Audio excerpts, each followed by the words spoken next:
Algunos artistas son conocidos por sus conocimientos científicos, otros por sus posturas políticas, unos más por sus relaciones con corrientes ideológicas y su activismo. Pero hay otro sector de artistas que son conocidos por su vinculación con la magia, la brujería y lo esotérico, no solo dejando esa afición en sus vidas privadas, sino muchas veces plasmándola en sus obras. Y precisamente hoy veremos a 3 de estos artistas. Pintor alemán del siglo XV, con una gran técnica y suficientemente conocido en su época. Este pintor empezó a realizar obras representando aquelarres, hechicería y brujas en pleno vuelo, y todo esto con un toque bastante macabro. ¿Pero es el único pintor de su época que pintó esta clase de escenas? No, claro que no, pero hay una diferencia abismal entre su arte y el resto, la intención que toma la pintura.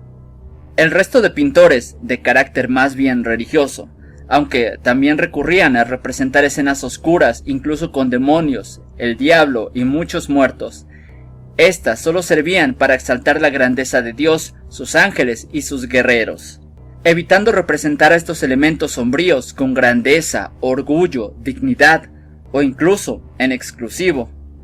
Es decir, solo pintaban a una bruja si ésta era sobajada por un santo, pero nunca a la bruja por sí misma, y menos como si lo que está haciendo pudiera ser importante y no una mera blasfemia. Se dice que fue precisamente cuando se trasladaba a Estrasburgo en busca de inspiración y vincularse con los sectores humanistas de la ciudad, que este interés por lo oscuro, la magia y la brujería empezaría a surgir. Pero, como si ese carácter oscuro no fuera suficiente, su obra también estaría impregnada de erotismo y una cierta exaltación de lo grotesco. Sorprendentemente, aún así, esa oscura magia en su obra también cautivaría a personajes de la talla del rey Felipe II y muchos de su corte. Por desgracia, dado el hermetismo de su vida, no tenemos demasiados datos al respecto, pero creo que este es uno de esos casos donde la obra habla por sí misma.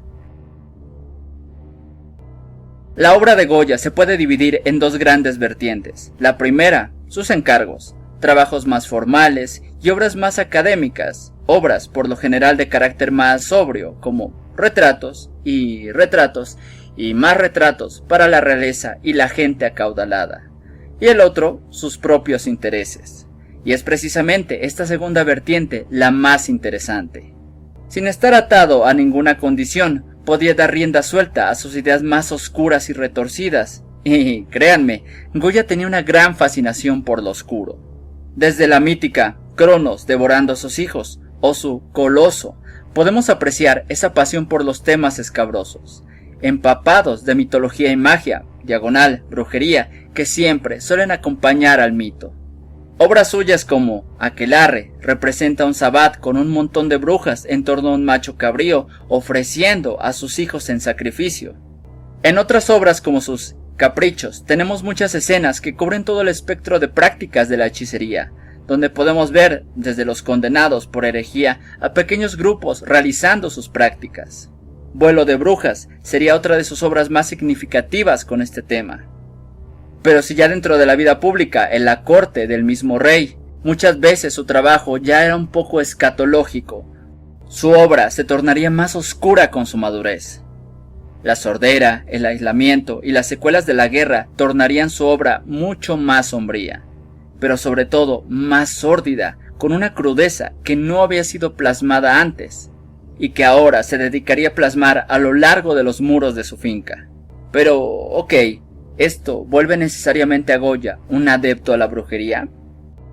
Se sabe que su fascinación iniciaría cuando se relacionó con el grupo de ilustrados de la Villa Corte, grupo de ideas renovadoras y vinculadas a la alquimia. Uno de sus miembros, Leandro Fernández de Moratín, quien en ese momento editaba El proceso de las brujas de Zugarramundi, sería una fuerte influencia en Goya, así como en su obra. De hecho, sus conocimientos sobre el tema, su afán de conocer más allá de sus contemporáneos y su interés por la naturaleza humana también le llevarían a abordar el problema de la brujería desde otro ángulo, como un estado de conciencia superior. Para Goya, entender la brujería consistía en entender los estados de conciencia a los que pasan los practicantes de la brujería cuando realizan sus prácticas, más que en un análisis racionalista, concepción demasiado avanzada para su época. Finalmente, y aunque más en la categoría de mito, en la tesis de Aguilera de 1953 se considera la hipótesis de que Goya había sido embrujado por la duquesa de Alba, quien, además de ejercer su dominio sobre él, le haría trabajar tanto temas sobre brujería y sobre todo desde una óptica más enfocada a comprender las prácticas oscuras que en criminalizarlas. Aunque reitero, esto simplemente queda en una habladuría, aunque a veces así es como se descubren los más oscuros secretos, ¿no es cierto?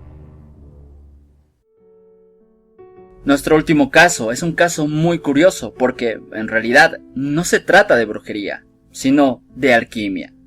Dotado de un don para el dibujo y la pintura, Francesco Mazzola iniciaría su obra artística a muy temprana edad, pintando el ciclo dedicado a la fábula de Acteón en la fortaleza de Fortanelato. Después iría a Roma, donde la obra de Miguel Ángel y Rafael lo marcarían profundamente, convenciéndole sobre su vocación como artista, lo que haría todavía más raro este caso. Pues nos cuenta Vasari en su libro Vida de los mejores arquitectos, pintores y escultores italianos que después de algunos sucesos y encuentros extraños, el pintor empezó a obsesionarse con la alquimia. Su obsesión llegó a tal punto que dejó de lado su trabajo y dilapidó sus ahorros con tal de progresar en la alquimia. Había sido contratado para pintar la bóveda de la cúpula de Estecata, pero dejó el trabajo incompleto. Más obsesionado que nunca, fue detenido, logró escapar de prisión y regresar a su hogar, donde, enfermo, confundido y obsesionado, continuó con sus experimentos en alquimia. Nos cuenta nuevamente Vasari: perdía todo el día manipulando carbón, madera, bolas de vidrio y otros cachivaches similares. En esta mala situación, convertido en una persona melancólica y extraña, se vio afectado por una grave fiebre y un flujo cruel que le hicieron pasar en poco tiempo a mejor vida. Mucho se comentó sobre la razón de su obsesión por la alquimia. Para algunos se trataba simplemente de una búsqueda por la riqueza, pero si bien no era una persona acaudalada, su trabajo como artista le iba ofreciendo más y más reconocimiento, cosa que con el tiempo le podría dar la suficiente holgura económica que deseaba. Otros más señalan que su obsesión con la alquimia era más bien una cuestión religiosa, pues algunos de sus más allegados comentaban que el artista veía la alquimia una forma de acercarse a Cristo, y que de lograr reproducir sus métodos podría ponerse en contacto con Dios. Pues algunas personas encuentran un paralelismo con la figura de Cristo en los procesos alquímicos, donde el fuego que calienta el material es como la hoguera de la aflicción por la que tuvo que pasar Jesús.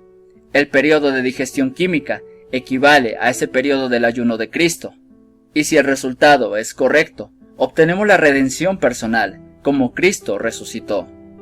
Por otro lado, algunos más hablan de que su obsesión en la alquimia fue resultado del contacto con un cierto grupo de libres pensadores que, sumergidos en la brujería, la alquimia y tradiciones paganas, le influenciaron o lo embrujaron, desviando radicalmente sus metas de aspirar a ser el próximo Miguel Ángel, a encontrar el secreto detrás de la alquimia. Y a pesar de lo extraño que pueda sonar todo esto, aún hoy en día mucha gente suele revisar su obra en busca de mensajes y señales que puedan dar un indicio a sus descubrimientos en la alquimia. Y bueno amigos, con esto acabamos el video. Recuerden, no se obsesionen con la brujería o la alquimia porque, bueno, podrían aparecer en el próximo video de esta serie. Y no parece tan buena idea, ¿cierto? De momento, nosotros nos estamos viendo en un próximo video. Si necesitas mejorar tu redacción, o si deseas iniciar un proyecto literario, o darle continuidad a uno ya en puerta, te ofrezco asesoría personalizada. Escríbeme al correo mjpvdebuenopro@gmail.com para que juntos tratemos tus intereses y un presupuesto adecuado y asequible.